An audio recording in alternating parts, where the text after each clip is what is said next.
नमस्कार दोस्तों, स्वागत है आप सभी का हमारे YouTube चैनल पर। आज हम पढ़ने जा रहे हैं मुख्य उपनिषद। आज हम देखेंगे मुख्य उपनिषद को याद करने की कि कौन से वेद से कौन सा उपनिषद रिलेटेड है। इसको याद करने की एक ट्रिक बताऊंगा मैं आपको, और आपको मेरी गारंटी है कि अगर आप इसको ध्यान से देख लेंगे और अगर आप इसको थोड़ा सा ध्यान देकर पढ़ेंगे तो आपको जो है ये सभी चीजें बिल्कुल टू द पॉइंट याद हो जाएंगी, एग्जैक्ट याद हो जाएंगी।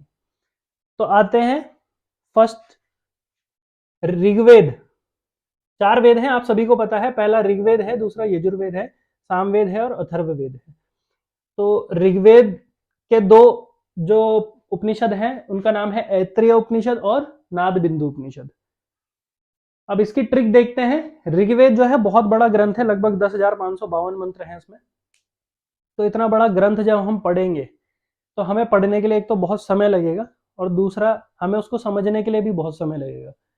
तो जब इतना लंबा ग्रंथ हम पढ़ेंगे और उसको समझेंगे तो 10,552 मंत्र पढ़ते पढ़ते तो हमारी आंखों में चश्मा लग जाएगा। और चश्मे को हिंदी में क्या बोलते हैं? ऐनक। बचपन में पढ़ा था कि नहीं? ऐनक बोलते हैं चश्मे को हिंदी में। और ऐनक किसको पढ़ते हुए लगता है? ऋग्वेद को पढ़ते हुए। ये याद करने के लिए एक ट्रिक बनाई गई है, ऐसा मैंडेटरी नहीं है कि ऋग्वेद को पढ़ते हुए ऐनक लगेगा ही लगेगा। तो ऐनक किसको पढ़ते हुए लगता है? ऋग्वेद को पढ़ते हुए। अब डिकोड करेंगे, ए से ऐत्रेय उपनिषद और 9 से नाद बिंदु उपनिषद। ये 2 याद हो गए। अब अगले की तरफ चलते हैं। यजुर्वेद। यजुर्वेद के 2 पार्ट्स हैं, 2 शाखाएं हैं यजुर्वेद की। पहला है शुक्ल यजुर्वेद, दूसरा है कृष्ण यजुर्वेद। मैं सर्कल कर देता हूं, शुक्ल यजुर्वेद और कृष्ण यजुर्वेद। तो शुक्ल यजुर्वेद में अलग उपनिषद हैं और कृष्ण यजुर्वेद में अलग उपनिषद हैं। तो इनको याद करने की शॉर्ट ट्रिक देखिए कैसी है।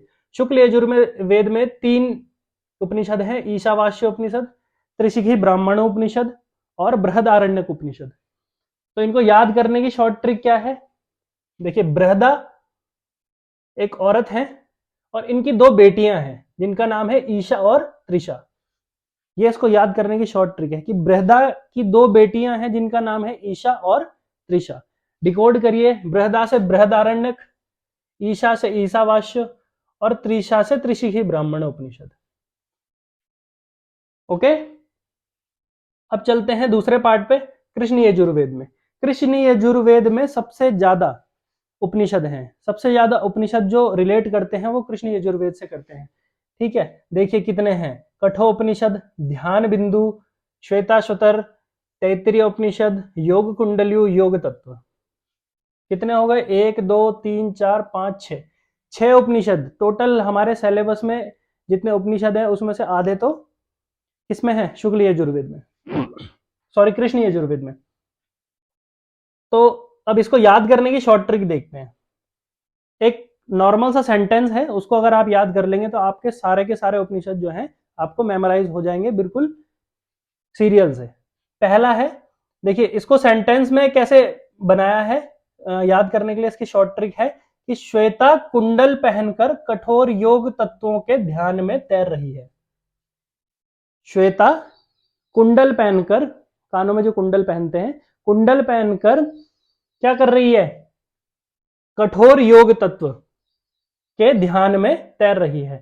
श्वेता कुंडल पहनकर कठोर योग तत्वों के ध्यान में तैर रही है। ये सेंटेंस आपको याद करना है और इसको डिकोड देखिए कितनी जल्दी होता है। श्वेता का मतलब श्वेताश्वतर, कुंडल का मतलब योग कुंडल्यु। ठीक है, पहनकर का कोई वो नहीं है, कोई उपनिषद नहीं है। फिर आता है कठोर, कठोर से कट, कट से कठोपनिषद। योग तत्व, देखिए ये एक साथ लिखा है यहाँ पे, ये ऊपर वाला योग कुंडल्य है, ठीक है, और ये योग तत्व है, तो ये एक साथ लिख दिया है तो इसको पहचानने में ज्यादा आसानी होगी। इसको आपको थोड़ा सा ध्यान देके देखना पड़ेगा। योग तत्व और फिर ध्यान बिंदु, ये हो गए आपके कितने? 6 उपनिषद।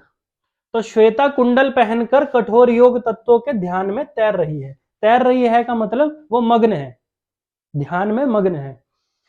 फिर आते हैं सामवेद की तरफ। सामवेद से कितने रिलेट करते हैं? 1 2 3।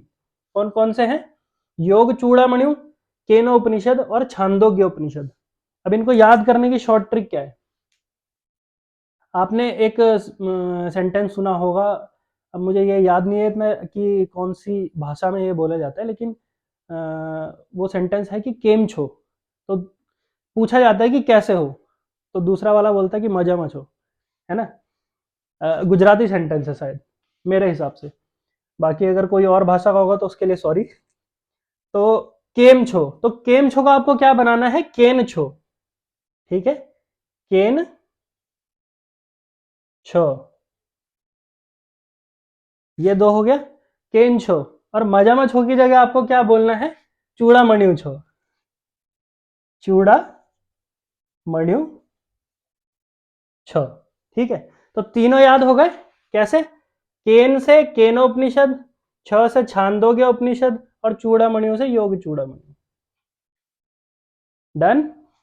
लास्ट की तरफ चलते हैं, अथर्ववेद की तरफ। इसमें भी एक लाइन आपको याद करनी है और आपका ये जो है पूरा पोर्शन फिनिश हो जाएगा। और मेरी गारंटी जो मैंने दी थी आपको, वो भी मेरी गारंटी खत्म हो जाएगी इसके बाद। तो मुंडक और मांडुक्य, जैसे यहाँ पे ईशा त्रिशा दो बहनें हैं, तो यहाँ पे मुंडक और मांडुक्य दो भाई हैं। तो मुंडक और मांडुक्य जो है वो एक ही साथ उनका जन्म हुआ है। तो दोनों का जब जन्म एक साथ हुआ है, एक ही दिन पे हुआ है, तो उन दोनों में ये होड़ रहती है कि कौन बड़ा है, ठीक है। तो यहां क्या है, प्रश्न है, याद करने की शॉर्ट ट्रिक क्या है कि प्रश्न है कि मुंड बड़ा या मांडू। तो मुंड से क्या है? मुंडकोपनिषद, और मांडू से क्या है? मांडुक्य उपनिषद। ये हो गया आपके उपनिषद, लर्न भी और याद भी, कौन सा उपनिषद किस वेद से रिलेटेड है। अब इसमें देखते हैं कि सबसे बड़ा उपनिषद, दो चीजें आपको और याद करनी है कि सबसे बड़ा उपनिषद कौन सा है? बृहदारण्यक। बृहद, बृहद का मतलब ही बड़ा होता है। बृहद का मीनिंग ही जो होता है वो होता है बहुत बड़ा, बहुत बड़ा, बृहद का मतलब। और जो सबसे छोटा उपनिषद है वो कौन सा है? वो मांडुक्य उपनिषद है, सबसे छोटा, सबसे छोटा। सबसे छोटा क्यों है? इसमें 12 मंत्र हैं, और बृहदारण्यक में तो बहुत सारे हैं, लगभग चैप्टराइज किया गया है, इतना बड़ा है, मंत्रों की संख्या नहीं है लेकिन उसको चैप्टराइज किया गया है, इतना बड़ा है। तो मांडुक्य उपनिषद में 12 मंत्र है। सबसे बड़ा उपनिषद कौन सा है? बृहदारण्यक उपनिषद है। और सेकंड स्मॉलेस्ट, दूसरा सबसे छोटा कौन सा है? ईशावास्य। ईशावास्य में कितने मंत्र हैं? 18। तो ये चीजें आपको याद करनी है जैसी मैंने बताई है। अब हम चलते हैं नेक्स्ट ट्रिक की तरफ। Subscribe now and press the bell icon. Never miss an update.